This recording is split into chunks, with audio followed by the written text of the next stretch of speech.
The first 5 years. That was a while ago, so... Yeah, because we've been married for, I think, 18 years in December. So. I think the first 5 years were really nice. And I think because of some challenges that came during those first 5 years, not marital challenges, but we had a child who was challenged in that first 5 years. I think it brought us a lot much closer together because we had to give joint care. And I think that was the first 5 years were very defining for us in terms of what our home culture would be like.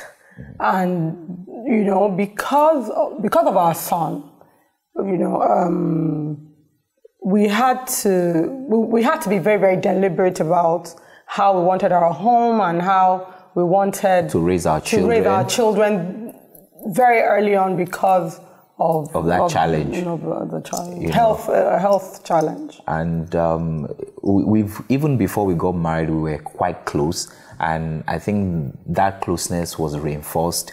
I remember somebody seeing us probably 10 years after we got married and said, oh, they used to call us behind our backs Romeo and Juliet. I didn't even know that, you know. So okay, the doctor. Yeah, the doctor, you know. So for me, she's my very good friend. You know, she's very close to my heart. I hope that's the same for you. Sure. Yeah, you didn't answer. I said sure now.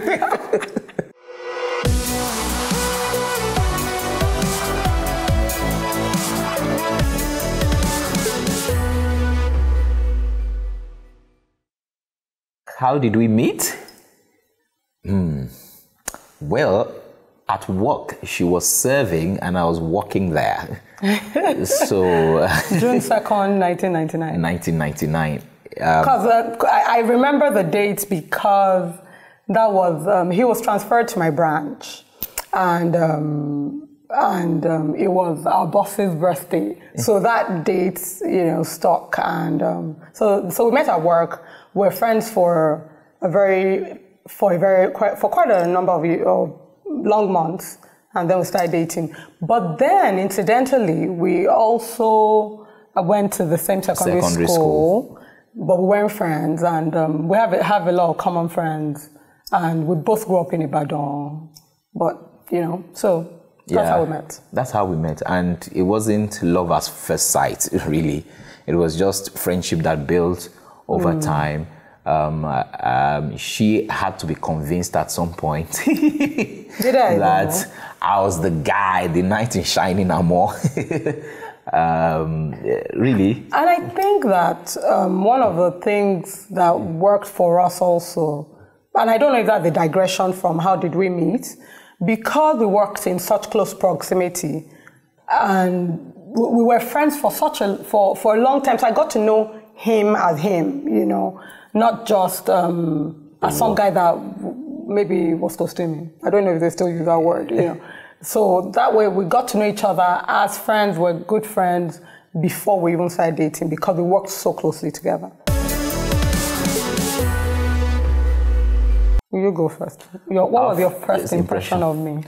Well, you know, in those days, she used to wear these very short minis. She was a slim girl. So I used to, you know, she was a bit flighty, and I used to think, oh, what's wrong with this girl? You know, but the thing was that I also saw that she was calm. I also saw that she knew what she wanted to do.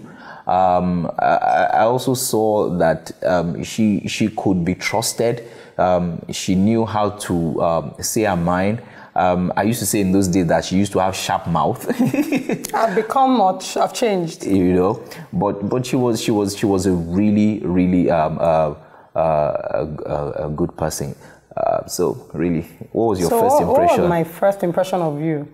Now I'm trying to remember. I didn't think like you were overtly cute or anything. Jeez. No, No, because I didn't like yellow boys, remember? So, but I thought he was good looking. I thought it was very funny and fun to be with. I used to think it was very spirit coco, as in, But as I got to know him, first impressions, fun, very fun-loving, very funny, jokes around a lot, and I think that's it. Yeah. I'm very kind. Actually. Oh, thank you.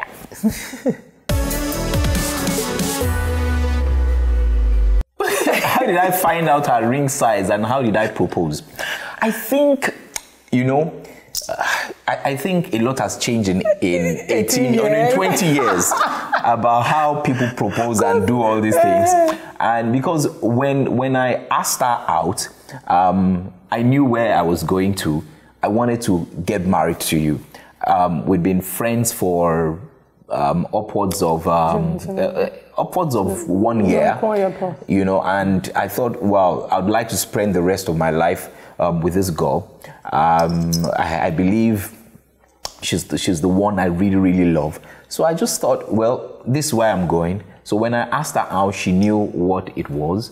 And when she was responding, she knew what it was. I remember. So it didn't say, Bimbo, will you? I don't think you ever said, Bimbo, will you marry me? So it was. We both knew what it was. So we both knew what it was. When he asked me out, I told him, let me think about it. I think I said, let me pray about it. But let me think about it. I don't think. Anyway, so I said, let me think about it. And so I called him 2 weeks later and said, okay, let's talk about what we discussed 2 weeks ago.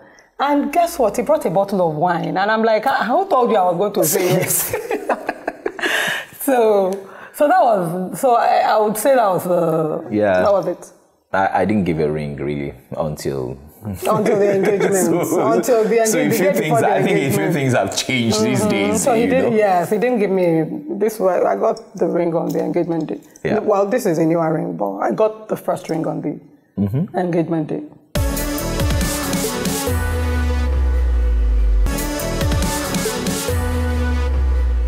Imitate how your spouse behaves when she's angry. Do you really get angry? But I guess she just freezes up and she just becomes firm and... I do my mouth like that.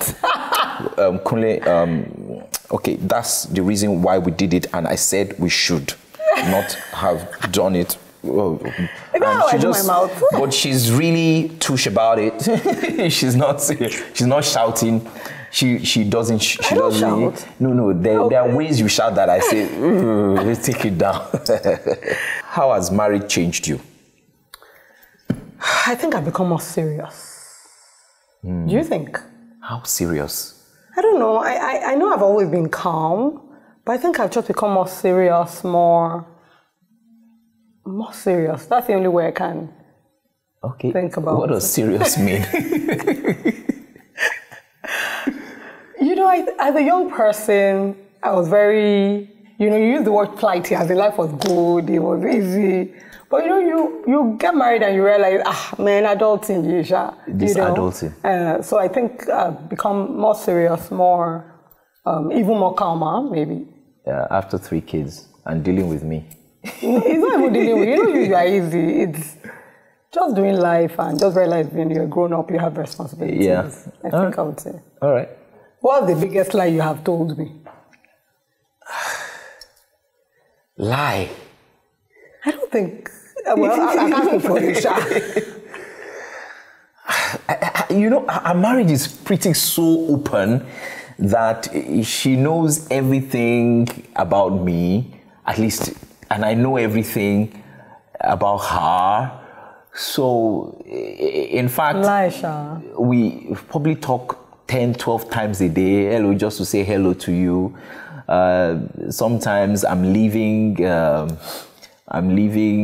somewhere, I'm telling her, oh, I'm about to leave, I'm 10 minutes from home. Let me give you an example. Okay. It's not a lie, but I remember one day he went for dinner with a friend, a female friend, because they needed to talk. So he was calling me very insistently on the way to the dinner. He said he wanted to make sure his driver knew that wasn't after like... we finished, actually, that's...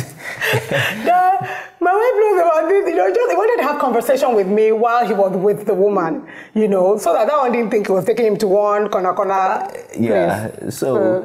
and that's not to be, what you call it, life for us. I think if there are issues, we sit down and we sort it out. It could be a delayed time before you say it because, okay, maybe it's not the right time to say these things and all that. Let's wait 2 days and all that to give that information and all that. In fact, I remember there was a day, there was some money I was expecting at work, some sizable sum of money, and she said, when are they going to pay this money? This money, we were waiting for it. I totally forgot that it was paid on a Friday, you remember? So in church on Sunday, I held my phone, I wanted to pay the offering and all that. So she collected my phone from me and she looked at it and saw, I said, why is your balance like this? I said, they paid me money on Friday, I forgot to tell you. He says, I have plans for that money now.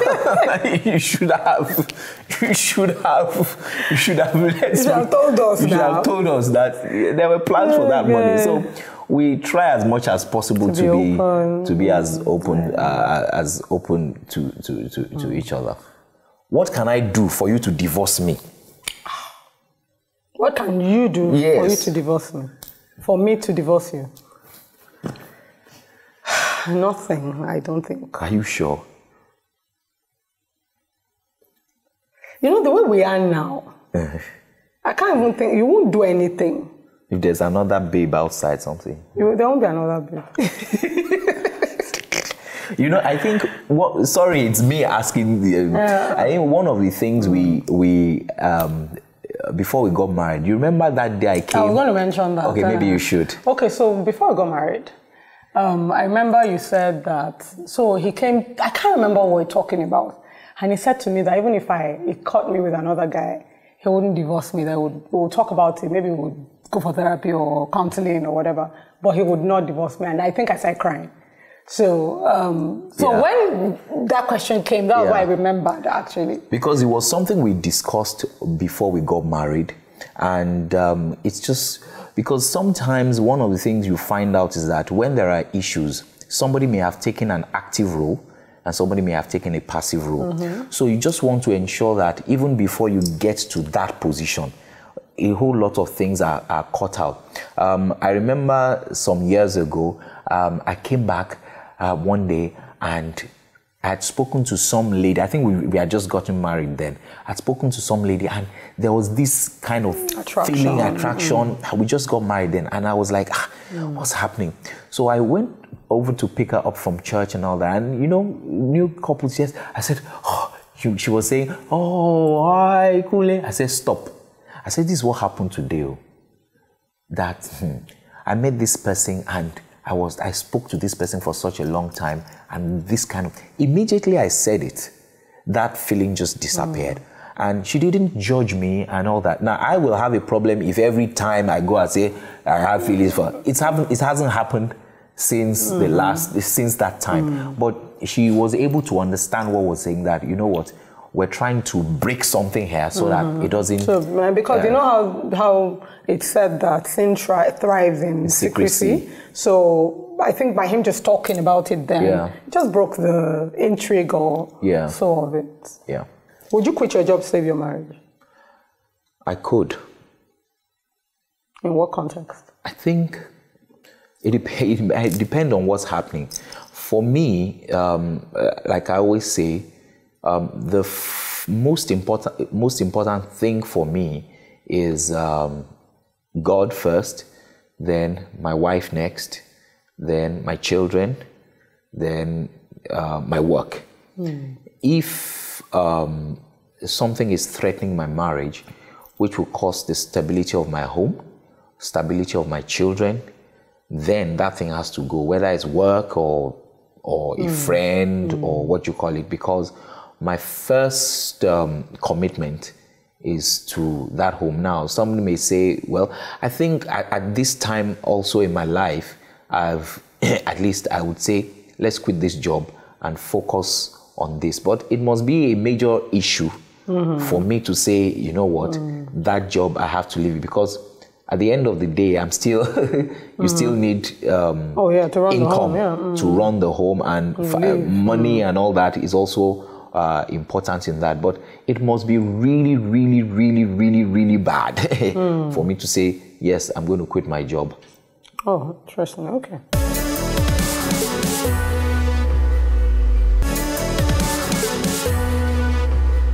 What do you like seeing me wear? When you see me wear it, you're like, oh God, this guy has killed me.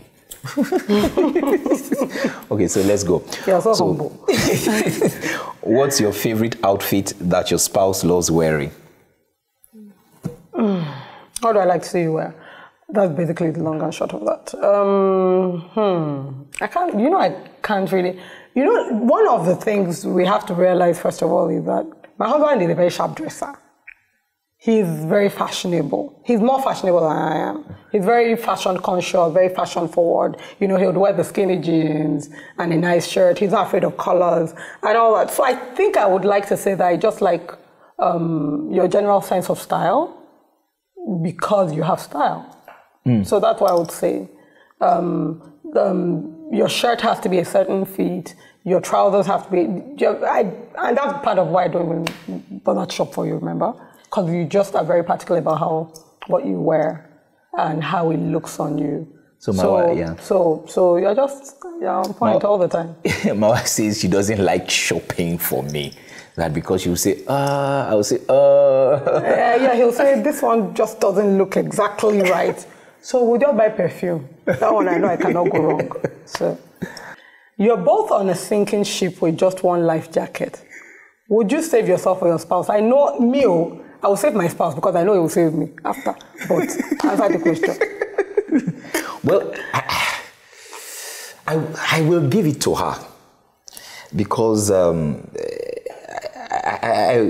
what I would be thinking, and honestly, is to say that, you know what, there's nothing, I would like to rephrase that question by saying there's nothing I can't give my wife. Absolutely nothing. Both my life, she's brought joy to my life. She's brought peace into my life. When I see her deal with the children, there was a day a few months ago when our son was writing some exam. Some of the things she did, I had to really say, oh, thank you for what you've done. When I see her sometimes handle the children, I could be very, this how to do it, this what to do it. But she comes around in a different way. So I know that if I give her the life jacket, the children, the things that are important to me in life will continue. So really, I can give it to her. What are my 3 best qualities? What are your 3 best qualities? First of all, I think you're a very fair person. You're very fair and very clear-minded. So that's one quality. You're very fair and clear-minded. You're very kind, and then you're like a cheerleader. And you do it for me, you do it for the kids and all that.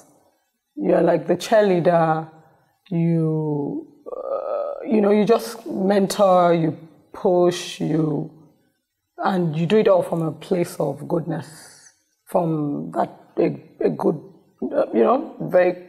that place of goodness. And so I would say those are your 3 top qualities, and I'll add the Jara and say, because you're fun. You're the fun person in the house. Who is better at managing finances? You now. Am I really better? I would say yes. I think I am disciplined when it comes to financing, but I think you understand. Okay, I shouldn't answer this question for you. Who is better at managing finances? I think it's me. So, maybe I'm also in that industry, so I do all our investments for us. this is what we should be setting. Take the check. Take the check. This is what I want to do and all that. And she trusts that we're going to do that together. And I think that has helped us over the years to build towards projects we wanted to do. If Wedding Channel Africa sponsored your honeymoon, where would you go? Singapore. Really? Where would we go? Yeah. Singapore now. Really? Why not? No. Where? I would go to the Maldives or something like that. Okay. By the beach, water. So we'll go to Singapore first, then we'll go to the Maldives. Beach, water, and all that. Oh, God. That's where I would go.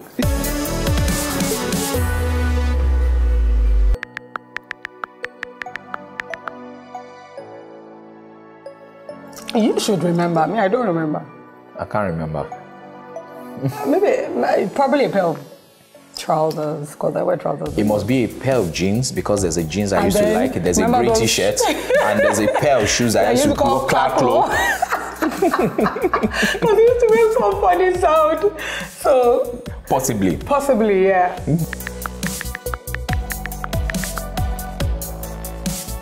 Right. At the moment now it's white with red on it. Okay, perfect.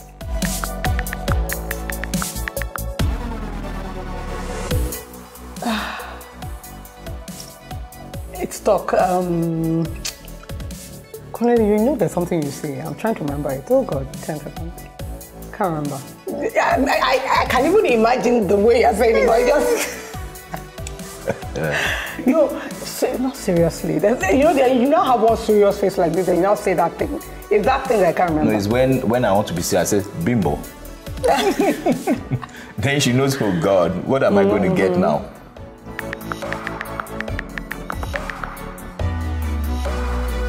I think for a while, it used to be, she had this thing on her phone that used to remind her. I'm no longer. It just goes, I'm no longer a slave to fear. And I'm like, oh, geez, here we go again. Okay. But I think we're eclectic when it comes to music.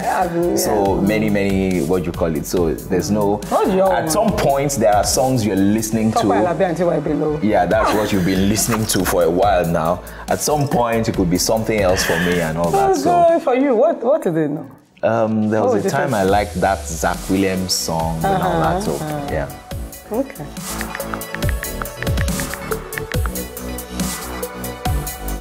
Good shoes. And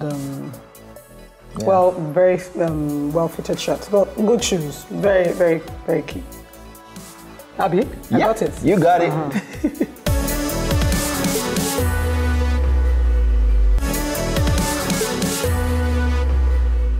One of the first things I would like to say is thank you.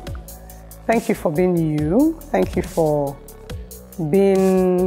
remaining as amazing as you were when we first got married. If anything, you've gotten better, as in, I'm so grateful to God that I met you and that we got married. And, thank you for also being an amazing father to the children. You are such an example to them, and I'm glad. Ayodamaka always says, oh, you guys are just such amazing parents, and you're the best parents in the world. And she's not lying when I think about how amazing you are to all of us. And so I just want to say I love you and I appreciate you, and you are just the best. Truly, madly, deeply in love forever. Hi, Bimbo. Honestly, you are my dream come true. And if I had to choose over and over and over again, I would choose you. You make my life fun. You make my life interesting. You challenge me. You give me a lot of peace. I'm so happy that I've grown with you. And I look forward to many, many, many more years with you. if I could compose a song, I would say, I love you more than anything. I love you. You're the only one. I love you. Well, you're just the best. I really, really, really, really, really, really love you with all my heart. Thank you for being my wife and accepting to be my wife. It's such a privilege for me to share a home and life with you.